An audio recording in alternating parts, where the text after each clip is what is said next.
Hello and welcome to Adrienne Ross Squared, squaring off from A to Z. So, I am doing my first live on the second channel.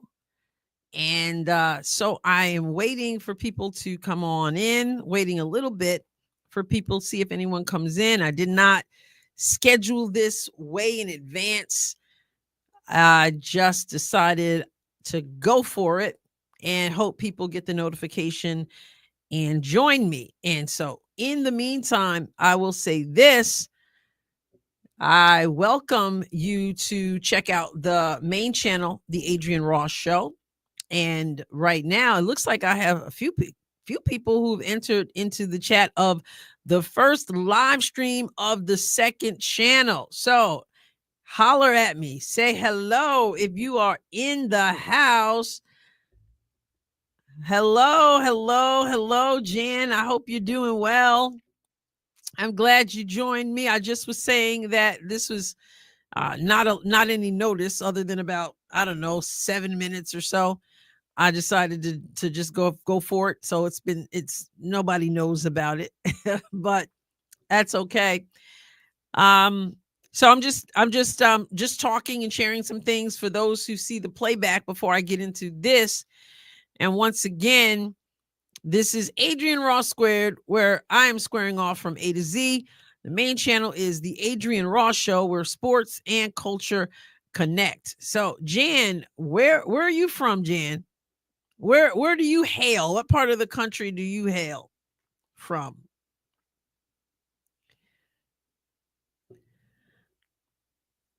First live of this second channel from Montana. Okay. Well, wonderful. That's wonderful. Okay. So I'm going to jump into what I want to talk about, and we'll see if people join us. And if not, I there will be the playback and people can check out the playback. But I wanted to get together, do a live stream. Hey, Crafty Girl 82, welcome to Adrienne Ross Squared. I'm glad you're here. I wanted to do this live stream, first live stream on the second channel, as to do reflections on the on Inauguration Day from yesterday. I wanted to do that. I wanted to do a live last night, but I got too tired. I was doing on the main channel, I was doing the unrivaled basketball games, and I was exhausted from the full day, which included the inauguration activities or watching them. So I was really tired. But so before we get down, I mean, like I said, nobody had any notice about this, but I'm trying to figure out if you're with me, Jan and Crafty Girl, if you're still with me, what were your thoughts? Give me one word. Let's do it this way. Give me one word that describes the inauguration day for you, or the inauguration, whether it's the speech, the day. What's a word or phrase that you would use to describe what you experienced? And those of you who are catching this on the playback, put that in there also.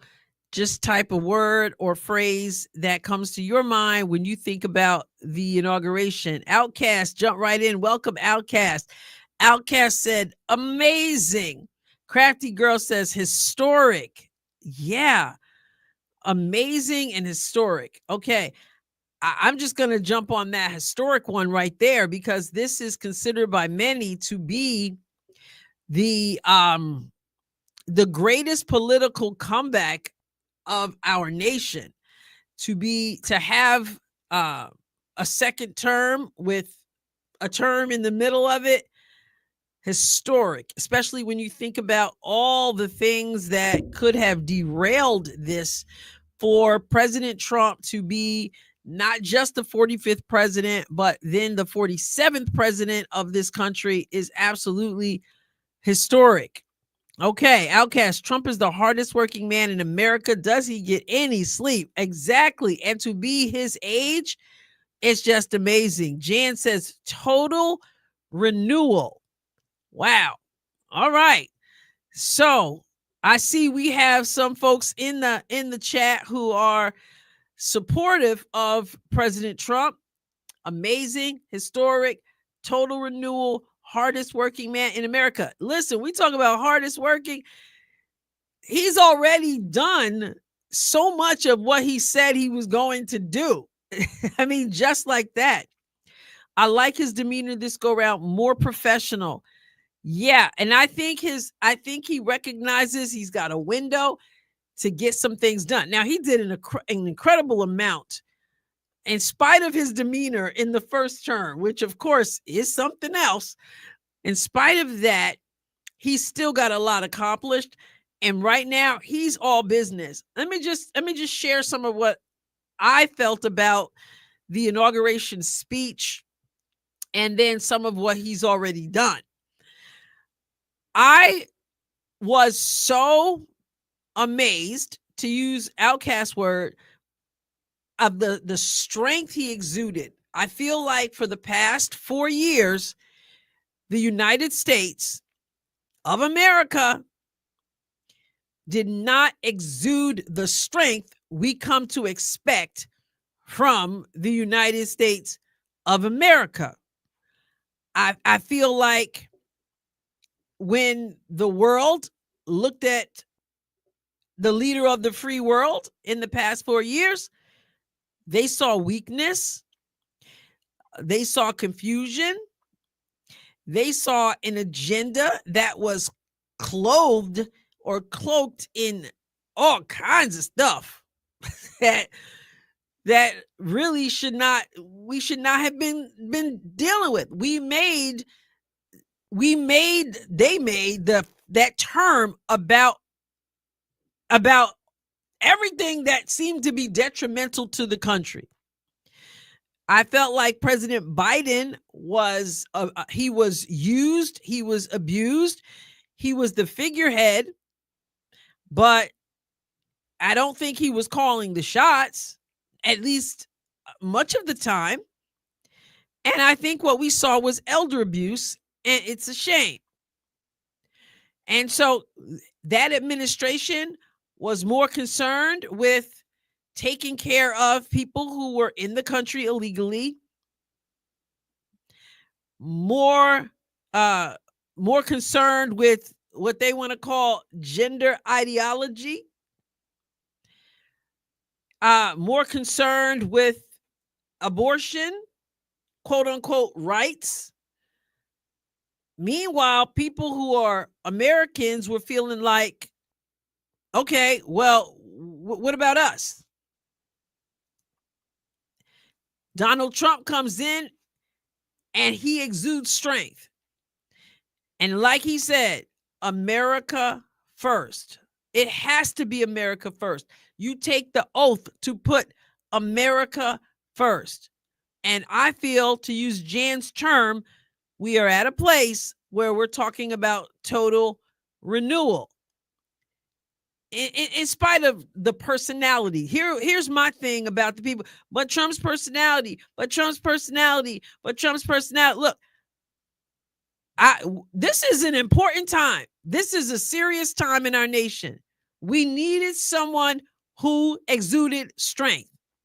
So we got a New York non-politician businessman to come in there and say, we're going to put America first. So I felt really good about the strength he exuded, about the message. Y'all think that it was a coincidence that hostages were released? I've been praying for these hostages since October 7th, 2023 with Hamas. Is it a coincidence that before Trump gets into office, now we're saying, okay, ceasefire, and now hostages are released? Ultimately, doesn't matter who gets credit. Biden's going to take credit. Trump's going to get credit. Ultimately, we want them home. But I'm still asking the question, do we think that that's a coincidence that after Trump said, just recently, he said, when I get in office, if they don't release the hostages, and I quote, he said, there will be hell to pay. And now we've got some who have been returned to their families. And that's the most important thing. But we want them all home, want all of them to their respective countries. So just like when he was in office the first time, like Jan said, he can get things done. When he was in office the first time, there was peace in the Middle East. Russia had not invaded Ukraine. I mean, there was energy independence. The border was more secure. So it baffles me that people are so resistant and act like the world is going to blow up because President Trump is in office. I'm like, were you paying attention? So the swing states all went to him, more Hispanic votes, more Black votes. And the agenda was to make him look like he was a white supremacist. The agenda was to make him look like he was a threat to democracy, as they say. And now what do we get? Now we get who lost the election? Really? More than Vice President Kamala Harris? More than the Democrats? The media lost the election because the media tried everything in addition to the Democrats with the lawfare, tried everything. And the American people said no. The American people said, we got to buy groceries. We have to take care of our kids. We want our children to be able to go to school and get a quality education. We want people to be able to have school choice. We want to be able to put gas in the car. And as Trump said, we got liquid gold under our feet, and we've got an administration that will not drill, baby, drill, not interested in energy independence, not interested in our borders, and we're done. And so they didn't fall for the whole thing. They didn't fall for the reproductive rights. They didn't fall for, well, Johnny has to be Jane, and we got to cut off body parts of our kids and tampons in boys' restrooms and taking away girls' sports and all this stuff. Let's get back to being American and putting America first. And Jan says the media is still trying to press the Nazi message. Yeah, this time they're using Elon. Yeah, exactly. There's no proper news anymore. News should be facts, not opinion or personal party. And yet free speech matters. And the left don't like free speech. They want to be able to fact check. And now we've got people like Mark Zuckerberg meeting with the president and also talking to people and telling them exactly what went down with the fact check. So people are upset now because he said, we're doing the community notes. We're not doing it anymore. And he's spilling the beans about what the Biden administration did and the coercion, he says, to try to even block what was true. I was shadow banned on Facebook. My writing was shadow banned on Facebook. When I would write certain things for the longest time, nobody could see absolutely nothing. The whole thing with the virus and all that, there was a lot of fact checking and silencing and all this stuff that was going on. And Donald Trump says, no more. And these people are coming out and they're speaking out against it. So I enjoyed the inauguration. It was, as some people said, it was more like a State of the Union address. You know what? You know what jumps out at me for real? First of all, I got to say this. How hard must it be to be a Kamala Harris, a Joe Biden, and sit there, first of all, to show up and to hear him talking about basically the disaster that he feels their administration was. And you do it because it's what we do as Americans generally. Trump did not go 4 years ago. Generally, you show up, you grit your teeth, you deal with it. It's got to be tough, right? Hillary Clinton walked in looking like as some would say, like she was baptized in vinegar. That's got to be tough. The Bushes were there. Obama was there. Former President Obama. Michelle Obama did not show up. Some people in Congress did not show up. But I tell you what, I woke up this morning and I was like, yeah, there's a new president. There's a new president. So Jan says gender critical women were banned on all platforms until Elon bought Twitter, which is so interesting because people really can't stand Elon. I don't know 100% what to think about him, but I know he's taken some really bold moves. That's for sure. So they show up, they look, it's got to be uncomfortable. But to be able to be a Trump or any president taking office and to be able to speak the truth, what you think of the previous administration, what you plan to do going forward with those people right there near you, it takes a lot of courage. A lot of courage. All right. All right. So we talked about what some things about Trump, but what about Biden? What is his legacy gonna be? Jan, the tension with all parties was amazing to watch. You know what's amazing too? It's not even like just that. It was like President Carter's funeral. I put the video out on that. Obama, and Trump just yucking it up, laughing. And I'm just like, who turns around and looks? Vice President turns around and looks, they're laughing. That goes to show some of the things that they say, it's got to be total nonsense because it was entertaining. Yeah, it's got to be total nonsense because they try to make Trump out to be some kind of horrible person who's going to ruin the country. Everything's going to blow up. He's a racist. He's this. He's not. He's Hitler. And then you sit there and you laugh and joke with him. Methinks you might have been trying to pull our legs.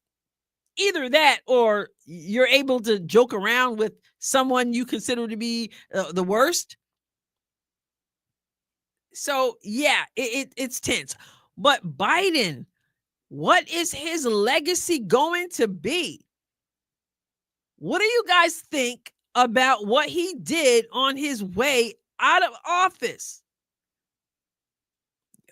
Who knows what I'm talking about? Because that, I believe, is going to be his legacy. On his way out. Yeah. Yeah.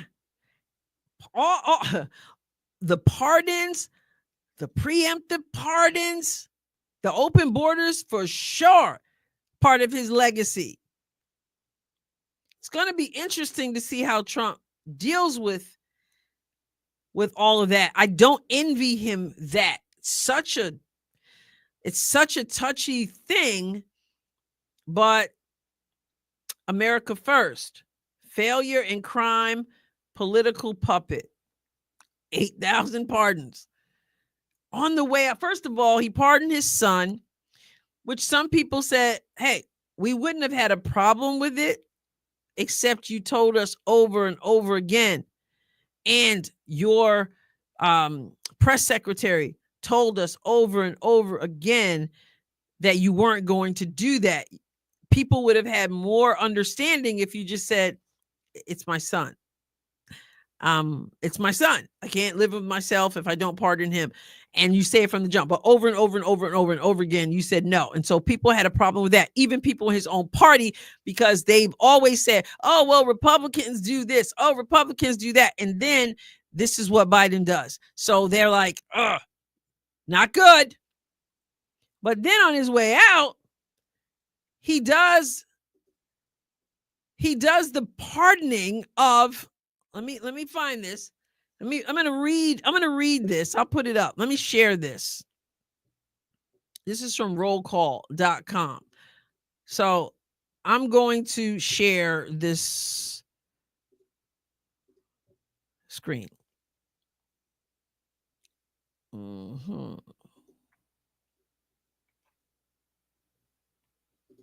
Wow. Okay.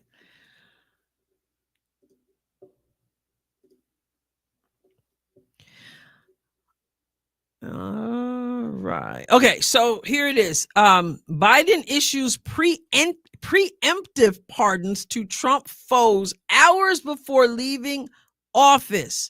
And that includes General Milley, Anthony Fauci, and the January 6th panelists.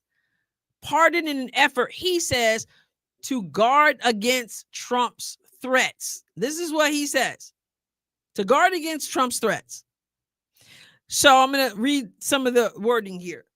He goes, even when individuals have done nothing wrong and in fact have done the right thing and will ultimately be exonerated, the mere fact of being investigated or prosecuted can irreparably damage reputations and finances, he said in his statement on Monday as he's leaving.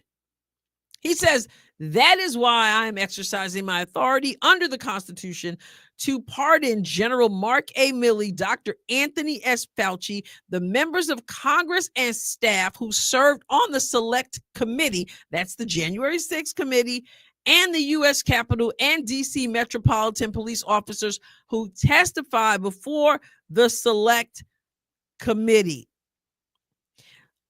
Okay. How interesting is that? Preemptive pardon should be illegal. And I read something, Angela, that says that technically you cannot issue a preemptive pardon. A pardon is an admission, they say, of guilt. So if they accept the pardon, then they're accepting guilt, and you have had to have been found guilty, supposedly. It's just something that I read. Who knows what we've done with the way things are supposed to be done over time. But notice what he says, though. He wants to protect people from being targeted, basically. That's interesting. Thank you, Jan. Exactly. After all the lawfare they put Trump and company through, that's rich. I couldn't have said it any better. It's sort of like you start to wonder, like you start to blame people for stuff that you have done, right? And so he said, oh, they've done the right thing. And if something happened, they would have been exonerated. But we want to make sure Trump doesn't do what we did and go after them.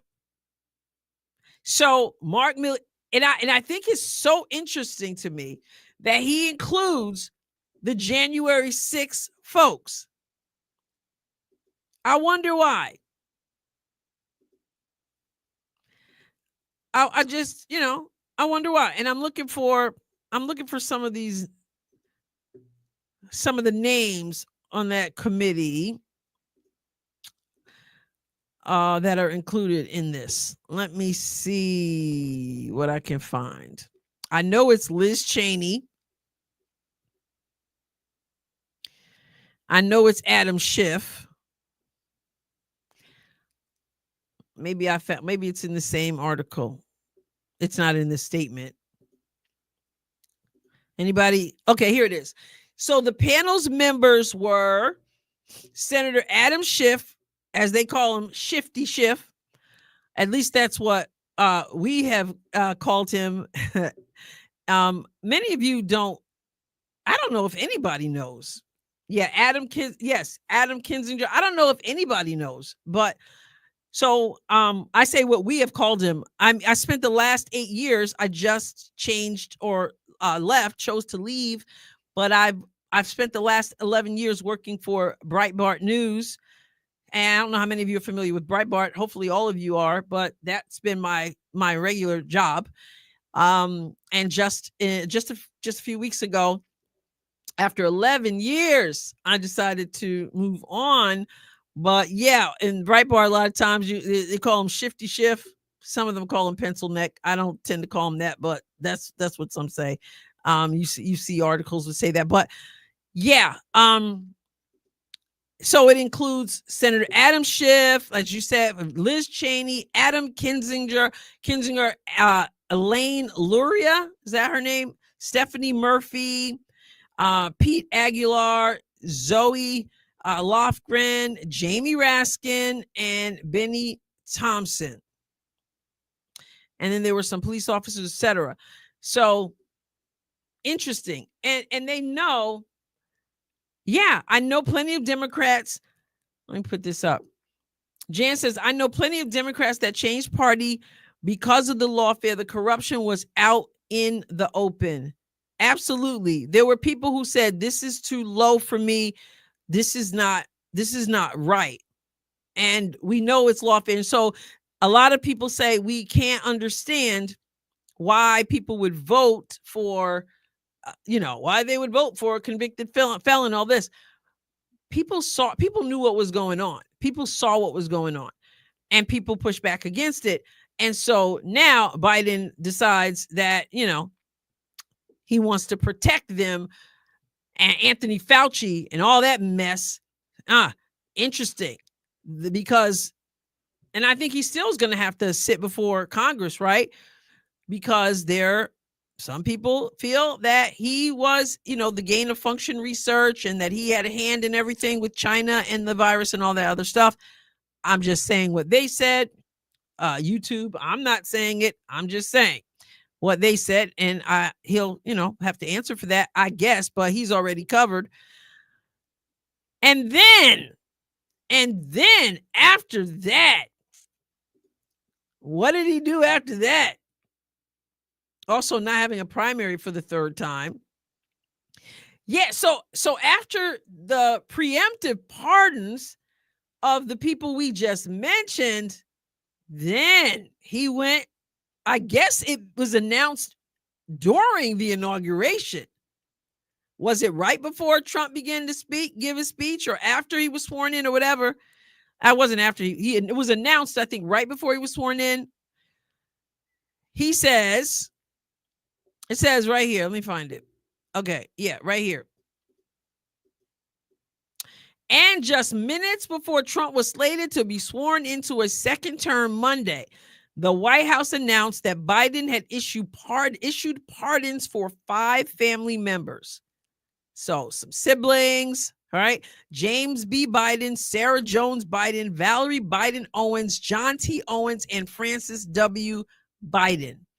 The outgoing president, we know, had issued a pardon last month to his son, Hunter Biden, who was convicted on federal felony gun and tax charges. And here's what he says in a statement. My family has been subjected to unrelenting attacks and threats motivated solely by a desire to hurt me, the worst kind of partisan politics. Unfortunately, I have no reason to believe these attacks will end. Now, if that's not the pot calling the kettle black, this man just said, I don't want to say this man just said, I do respect the office. This former president just said that my family, he said, have been subjected to relentless attacks. If he can say that, what is Trump's family saying?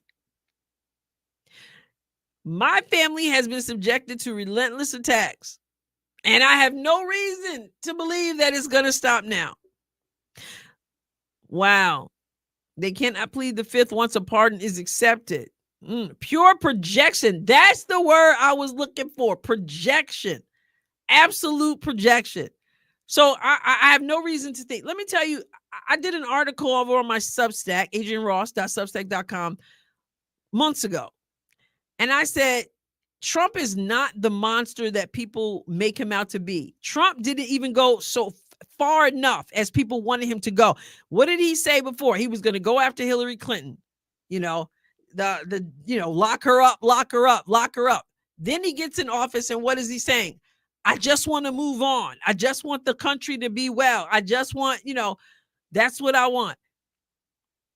So he's not the monster. There were people who wanted him to be even more forceful. He isn't vindictive, right? And there are people who, I don't know what he would have done this time with all that they put him through. He's been through a whole lot. There are people, he's been through a lot. The lawfare, absolutely. In his first administration, the Russia hoax, the stuff that Hillary Clinton was a part of, all the stuff. And they continue to come after him and after him. And obviously, assassination attempts twice. And this man just continues, doesn't even take a salary, and has been demonized. But I feel like he said, listen, we're on to bigger and better things, and already signing executive orders. So let's look at some of what he has already done. My goodness. Let's go on over here and take a look at Breitbart. Let's see. Yeah, let me make sure I get the right one. Oh, man. We're going to go to an article this is from Joel Pollack. The full list of President Donald Trump's executive orders on day one.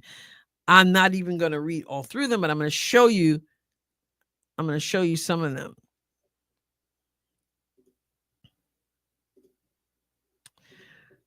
Okay. So, I mean, he is working. All right. So this is from my colleague, former colleague now. The full list of President Donald Trump's executive orders on day one, and that's by Joel Pollack. President Donald Trump signed 118 executive orders, actions, and memoranda on January 20th, within hours of taking the oath of office. And he rescinded 78 executive orders by President Joe Biden. And it's off the hook. Rescinded 78 on his not even first full day in office, yesterday. In between the morning stuff and the swearing and the speeches and the balls and all that, he managed to rescind 78 executive orders. So one of them, for example, Biden's order to make equity rather than equality the focus of federal policy. His order, he revoked or rescinded Biden's order to include illegal aliens in the census. He rescinded Biden's order to impose virus mandates and restrictions. His order to allow transgender individuals to serve in the military. Let me see. Let's go through some of these others. Oh, yeah. His order to establish court packing commission. Here's one he talked about during the speech as well. Biden's order to prioritize DEI, diversity, equity, and inclusion in federal hiring. And what he said during the speech is that it's going to be about merit. And no one should be offended by that when we know that people have merit. Okay? So Jan says, this time around, Trump knows how to work the levers of power. He knows who to fire. Yes. Angela, back up here, said, pardon his crime family during the inauguration. That just takes a lot of nerve. And why so late? So he could just kind of get on the helicopter and leave? Or was he like mulling it over? So anyway, yeah. So the DEI rescinded that. Oh, goodness. Biden's order to restrict offshore oil and gas development. Are we ready for better gas prices? Yeah. Biden's order to impose sanctions on Israelis linked to the political right. So there are a lot of things he rescinded. And then what else in terms of orders and stuff? He restored freedom of speech, ending federal censorship, ending the weaponization of the federal government against political opposition. Yeah. So there's a whole withdrawing from the Paris Climate Accords, withdrawing from the World Health Organization, agenda-laden WHO. He revoked the security clearances of 51 officials who signed the Hunter Biden Russian disinformation letter. Oh my. Okay, so there's a whole lot of stuff. I love this. 111 says placing America first as the core of U.S. foreign policy. And we know about DOGE, the Department of Government Efficiency, ending government DEI programs. Number 113, recognizing two genders, male and female. And some things I didn't find it here.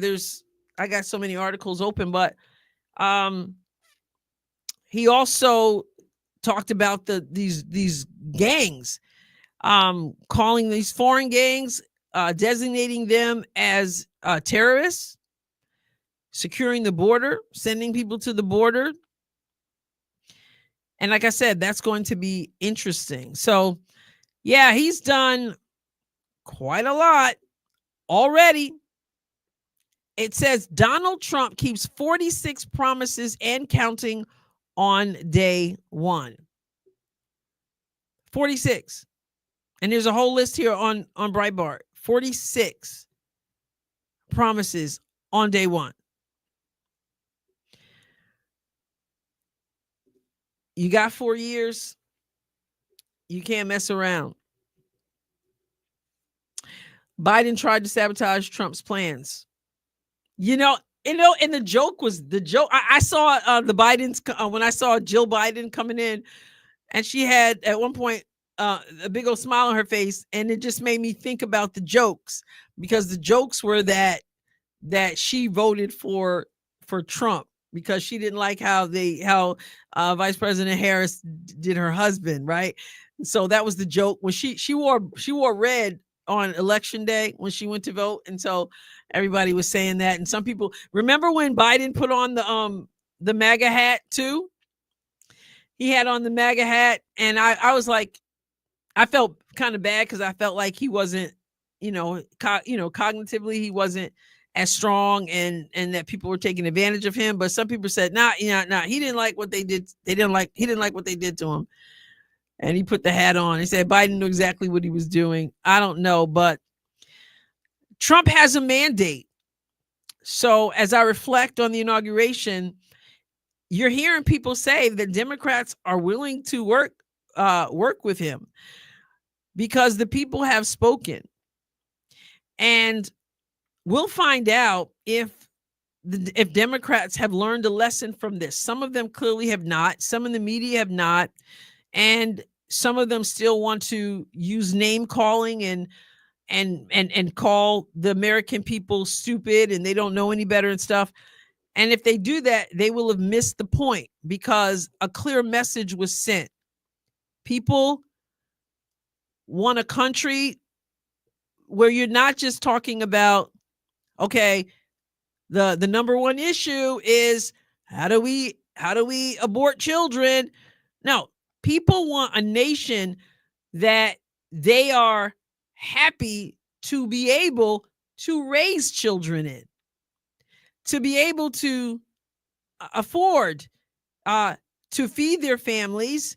And that's what they want. You guys are talking, your whole point that you thought was going to win over people was your what they call reproductive rights. And people are like, listen, I want to live in a place. I'm a grandma, I'm a grandma, and I want to be able to my grandchildren to have a better life than I have.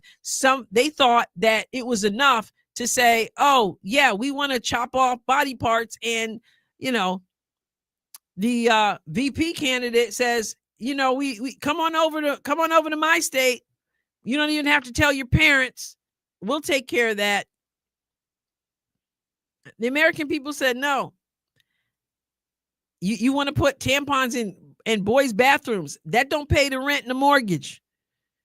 You're kicking people out of their centers where their children can play after school and be safe, and you're kicking them out and showing preference to people who are not legal here, and they're having more money given and healthcare given, and we're struggling.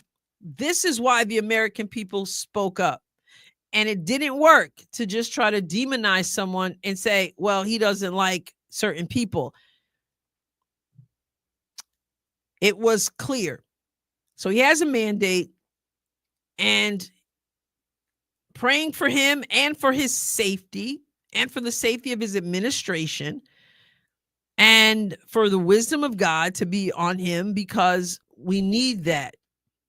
And hopefully everybody can, well, I say hopefully everybody can get on the same page. I mean, there's a reason why some people are on the left and some people are on the right, because they have different values. But hopefully, prayerfully, we can all move forward. And I hope the people who were really scared and hiding because they thought the country was going to blow up when we had Inauguration Day, hopefully they'll see that that was wasted energy, and everybody's going to be better off, because I don't believe people who tell me they were better off in the last 4 years than they were the years before that. Absolutely not. My trust ultimately is in God. Trump is just a vessel, but I think the vessel is important. And I really feel like this election was God's grace and mercy upon us, and that he did spare Trump's life. And so here we are. But we obviously need God. I mean, that's for sure. And Trump said that has to be number one. We're keeping God in our nation.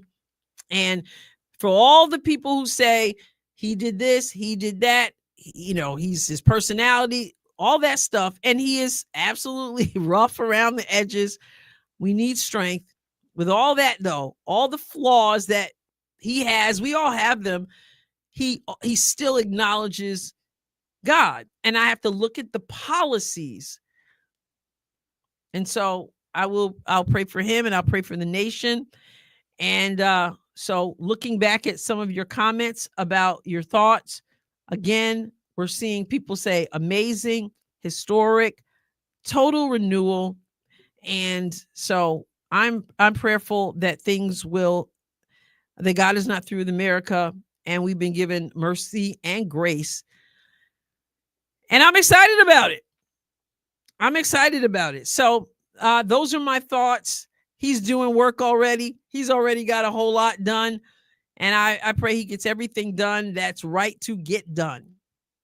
So, all right, everybody. I'm so thankful that you joined me here. It is, well, it's not so late where I am. I'm on Central Time, but I didn't give much notice.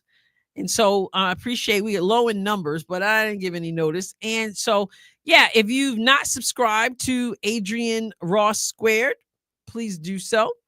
And also, if you're not familiar with the main channel, The Adrienne Ross Show, please check that out also. And as we end, let me just see. Jan said, it was disappointing to hear the bishop's homily today. It was woke garbage. I didn't hear it, but I saw a few headlines, and I saw that Trump, I forgot what word President Trump used, but I think he said it was sad that would be said. And it was about the transgender, I think, and stuff. So yeah, that's rather interesting. Not surprising, which is sad that it's not surprising. But Angela, you are right. All glory goes to God. Absolutely.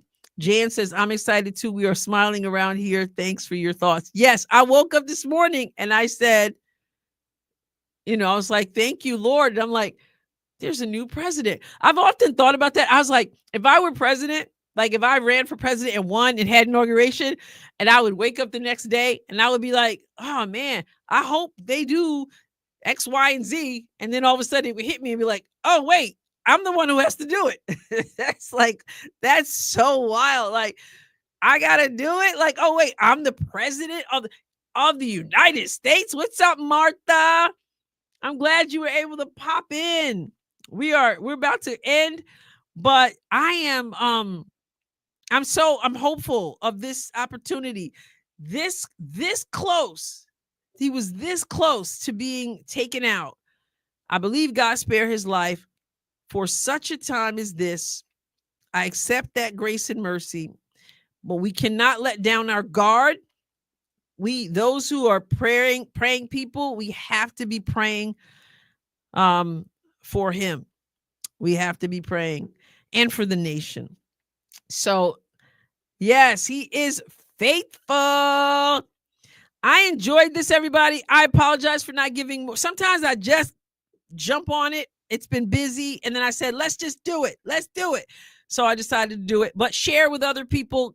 Like before you leave, hit the like button and subscribe if you haven't done so. All right. I'm inching toward 1,000 subscribers. So if you can spread the word, let's do that. All right. I got to put Martha's up here because this is a great way to end it with those words. God is faithful indeed. All right, everybody. Thank you for checking out Adrienne Ross Squared, where we're squaring off from A to Z. I will catch you next time, God willing. God bless you abundantly.